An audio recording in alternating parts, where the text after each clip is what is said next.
Magandang tanghali. Kasalukuyang nagsasagawa ng pagdinig ang Senado sa nakapasok na sa bansa na 6.4 billion pesos na halaga ng shabu mula sa China.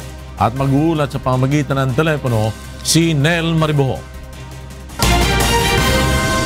Nel? Floor sentro ng pagtatanong ng mga senador dito sa pagdinig ng Senate Blue Ribbon Committee ang mga opisyal ng Bureau of Customs.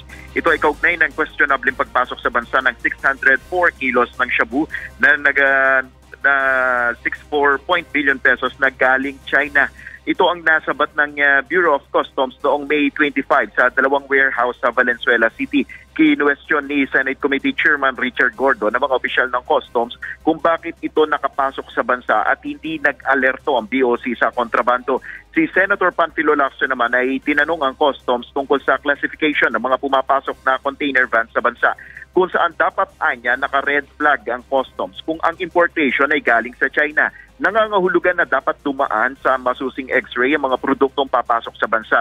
Ngunit ipinagtataka ng senador kung bakit ang kontrabando ay nasa green lane o nangangahulugan na reliable ang importers na nagpasok ng produkto. Pagdidepensa ni Captain Gerardo Gambala na may hawak ng command center ng BOC, may electronic system na humahawak sa classification ng mga container van kaya hindi umano sila maaaring managutan dito.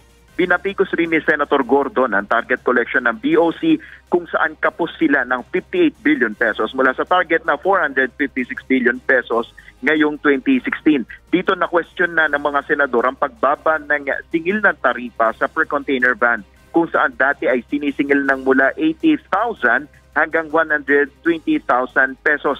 Ngunit ngayon ay sinisingil na lamang ng nasa 40,000 pesos per container van.